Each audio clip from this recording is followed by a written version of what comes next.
Hello guys, welcome to my channel और tutor by Sujeet Rai. तो guys, आज के वीडियो में हम लोग बात करने वाले हैं बिहार स्पेशल के बारे में। तो इसमें सबसे पहले हम बिहार में जानेंगे बिहार की भौगोलिक स्थिति के बारे में, और फिर बिहार के सामाजिक स्थिति के बारे में और आर्थिक स्थिति के बारे में। तो इसको जानने से पहले हम बिहार के कुछ चौहद्दी के बारे में जानते हैं। बिहार के जो है पूर्व में वो पश्चिम बंगाल है, और पश्चिम में उत्तर प्रदेश है, और उत्तर में नेपाल तथा दक्षिण में जो है वो झारखंड है। ये बिहार की चौहद्दी है। यहाँ से भी प्रश्न कभी कभी पूछ लिए जाते हैं, जो कि यहाँ से प्रश्न बनते हैं। इसके बाद नेक्स्ट क्वेश्चन है। तो नेक्स्ट क्वेश्चन हम लोग जानेंगे बिहार के भौगोलिक स्थिति के बारे में। तो चलिए हम बिहार के अब भौगोलिक स्थिति के बारे में जानते हैं एक एक करके। होगा बिहार का जो भौगोलिक स्थिति क्या है। तो बिहार जो है, बिहार राज्य मध्य गंगा के मैदान में स्थित है। यानी बिहार राज्य जो है मध्य गंगा के मैदान में स्थित है, जिसके उत्तर में नेपाल हिमालय और दक्षिण में प्रायद्वीपीय पठार है।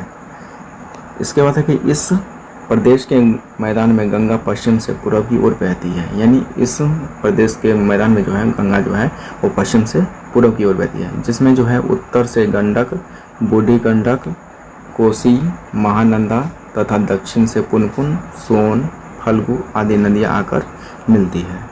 और समुद्र तल से इसका जो ऊंचाई है वो 100 मीटर से कम है। और इसके बाद है कि जाड़े के दिनों में अधिकतम तापमान जो होता है इसका 29 डिग्री सेल्सियस, और न्यूनतम तापमान जो रहता है वो 8 डिग्री सेल्सियस होता है। ठीक है। इसके बाद है कि गर्मी में लू चलती है तो तापमान जो है इसका 40 डिग्री सेल्सियस से ऊपर चला जाता है। और यहाँ वर्षा जो है बंगाल की खाड़ी के मानसून से होती है। ये क्वेश्चन यहाँ से भी है कि यहाँ का वर्षा जो है वो किस मानसून से होती है। तो बंगाल की खाड़ी के मानसून से होती है। इसके बाद कि जो लगभग 100 से 150 सेंटीमीटर औसत वर्षा वहाँ पे करती है। ठीक है। यानी 100 से 150 सेंटीमीटर औसत वार्षिक वर्षा करती है। इसके बाद है कि अप्रैल मई के महीने में वर्षा की हल्की फुहारें पड़ती है, जिसके कारण आम के फल तेजी से बढ़ने लगते हैं।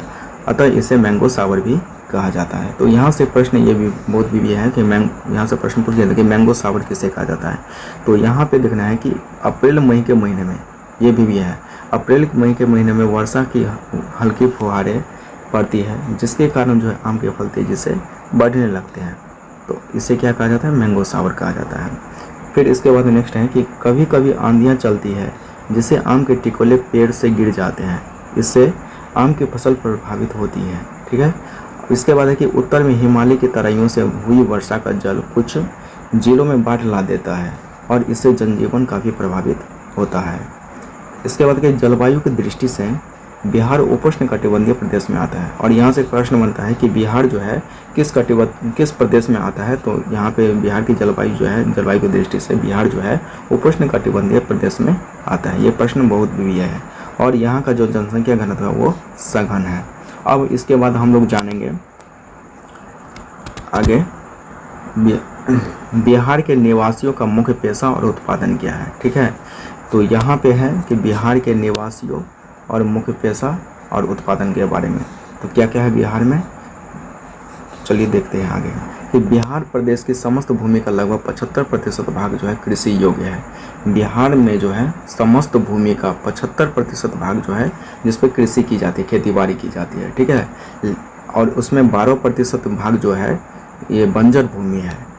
इसके बाद क्या है, उत्तर की ओर तराई में स्थित एकाध जिलों और दक्षिण पूर्व के एकाध जिलों को छोड़कर अन्य भागों में वनों का अभाव है।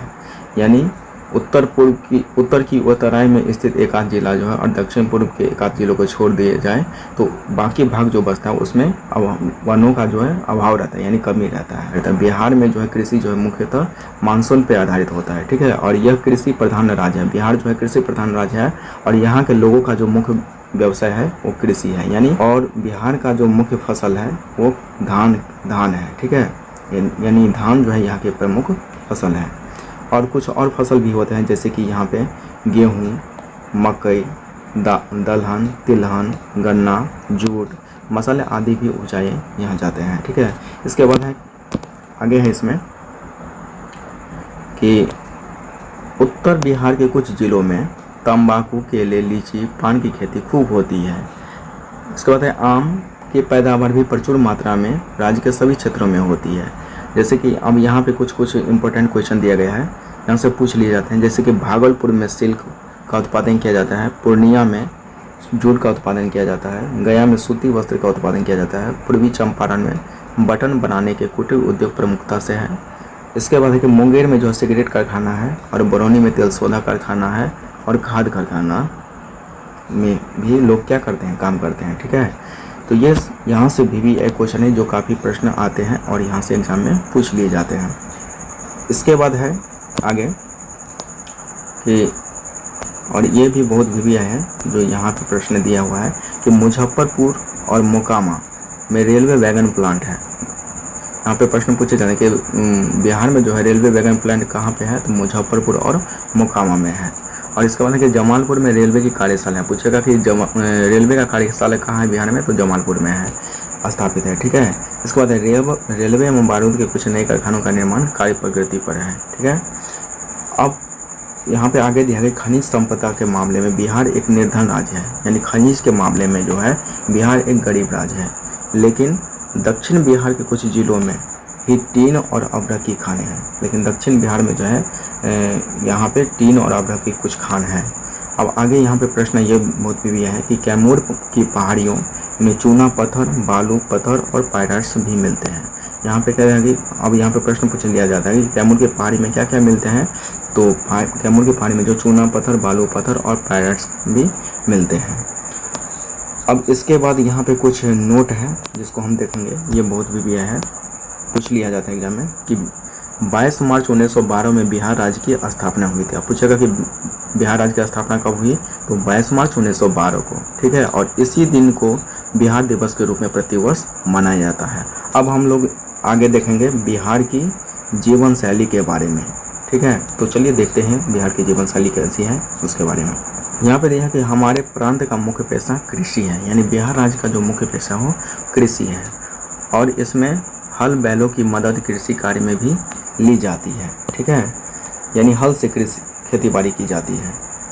इसके बाद कुछ एक क्षेत्रों में सिंचाई के लिए नहरें, ट्यूबवेल, राहट उपलब्ध है। अब हार्वेस्टर, ट्रैक्टर आदि मशीनों का भी उपयोग खेती में हो रहा है।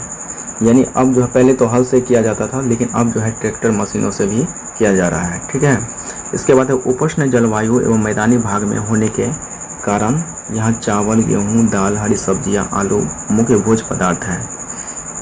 और यहाँ का जलवायु जो होता है उपोष्ण जलवायु है, जिसके कारण यहाँ पे जो है चावल, गेहूँ, दाल, हरी सब्जियाँ, आलू यहाँ का मुख्य भोज्य पदार्थ है। और पेयजल का जो मुख्य स्रोत है यहाँ पे चापाकल और कुएँ हैं। यहाँ पे लोग जो है चापाकल और कुएँ से निकाल करके पानी पीते हैं। और लोग यहाँ पे सामान्यतः जो होते हैं वो धोती कुर्ता पहनते हैं, शर्ट पैंट पहनते हैं, गमछा, लुंगी, पैजामा पहनते हैं, और औरतें जो है वो साड़ी, सलवार, समीज पहनती हैं। ठीक है, इसके बाद है कि यातायात के लिए यहाँ पे पक्की और कच्ची सड़कों के अलावा रेलवे लाइनों का सघन एवं सुदृढ़ जाल है। और यहाँ पे है कि एक मोस्ट क्वेश्चन है कि यहाँ पे राज्य की राजधानी, यानी बिहार के राज्य की राजधानी है वो पटना है। इसके अतिरिक्त गया जो है, गया जिला भी वायु मार्ग से जुड़ा हुआ है। और यहाँ पे नौवाहन की भी अच्छी सुविधा है, लोग नाव से भी सवारी करते हैं। ठीक है, इसके बाद नेक्स्ट है कि उत्तर बिहार में नावें आज भी यातायात के मुख्य साधन है। और उत्तर बिहार में जो है नाव आज भी जो है यातायात के मुख्य साधन है। किसानों के कृषि उपज स्थानीय बाज़ारों में बिक जाते हैं। गाँवों में कच्चे और पक्के दोनों तरह के मकान मिलते हैं। गांव में जो है कच्चा और पक्का दोनों तरह के मकान होते हैं। गाँवों के टोलों में फूस के छप्पर वाली झोपड़ियाँ भी देखने को मिलती है। ठीक है, गाय और भैंस जो है दूध का मुख्य स्रोत है। दूध का जो मुख्य स्रोत होता है वो गाय और भैंस का होता है। ठीक है, इसके बाद है बरसात में झटपट तैयार होने वाला लिट्टी चोखा, गर्मी के दिनों में सत्तू एवं चूड़ा दही यहाँ का प्रिय भोजन है। बिहार का जो प्रिय भोजन है वो लिट्टी चोखा और सत्तू और चूड़ा दही जो है यहाँ का प्रिय भोजन है। ठीक है, अब इसके बाद हम लोग जानेंगे कि बिहार की प्रमुख विशेषता के बारे में। ठीक है, इसकी विशेषता क्या है, तो चलिए देखते हैं। तो यहाँ का जो मुख्य विशेषता है, जैसे बिहार में मनाए जाने वाला पर्व जो है छठ पर्व पूरे प्रदेश एवं श्रद्धा और उल्लास के साथ मनाया जाता है। बिहार में सबसे बड़ा पर्व जो होता है वो छठ पर्व होता है, जो पूरे श्रद्धा और उल्लास के साथ मनाया जाता है, ठीक है, पूरे प्रदेश में। और यह पर्व जो है यहाँ के लोगों में नई चेतना, स्फूर्ति, उत्साह, सहयोग और स्वच्छता को जन्म देता है। हमारे यहाँ यानी बिहार में जो है, यहाँ सिखों के गुरु गोविंद सिंह जी का भी जन्म हुआ है, यानी बिहार में गुरु गोविंद सिंह का भी जन्म हुआ है। और इनका जन्म जो है उत्सव हम प्रतिवर्ष उत्साहपूर्वक मनाते हैं। इसके साथ ही हम ईद, बड़ा दिन, क्रिसमस, होली, दीपावली इत्यादि पर्व भी खुशियों के साथ मनाते हैं। और यहाँ का एक महत्वपूर्ण क्वेश्चन है कि बिहार की जो पेंटिंग है, मधुबनी पेंटिंग, ये बहुत फेमस है, जो विश्व स्तर पर जाने जाते हैं। और ये पेंटिंग काफ़ी प्रचलित है, जो पूरे विश्व के लोगों में पसंद आ रही है, ठीक है, जिसको कहते हैं मिथिला पेंटिंग। और ये मधुबनी से संबंधित है। मिथिला से उभरी पेंटिंग की यह कला, जिसमें प्राकृतिक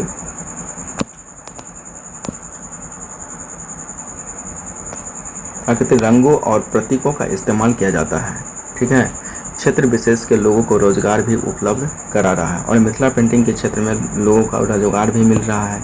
और यहाँ के लोग धार्मिक, मिलनसार और धैर्य रखने वाले जुझारू प्रकृति के हैं। लीची की मिठास, लिट्टी की चटक और मधुबनी पेंटिंग का सौंदर्य लिए यह राज्य विशेषताओं से भरपूर है, ठीक है। और यहाँ पे कुछ आम भी है, आम की प्रजाति है, जैसे कि बक्सर का चौसा का आम, बेतिया का डंका, दीघा का दूधिया मालदा और भागलपुर का जो है जर्दालू आम, ये यहाँ का फेमस है बिहार का। और यहाँ पे जो है अक्सर बाढ़ और सुखाड़ की विभीषिका झेलने वाले प्रदेश के सभी लोग मेहनत और मेधा के बल पर राज्य को प्रगति के पथ पे ले जा रहे हैं। पर्यावरण की विषम परिस्थितियों ने यहाँ के निवासियों को अधिक जीवट, आशावादी और जीवंत बनाया है।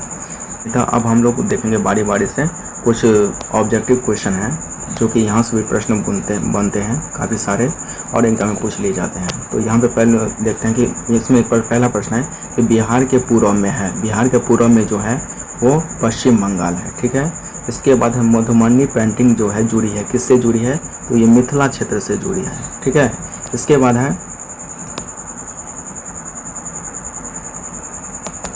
है इसमें कि जमालपुर में अवस्थित है। जमालपुर में क्या अवस्थित है, जमालपुर में जो है रेलवे कार्यशाला स्थित है।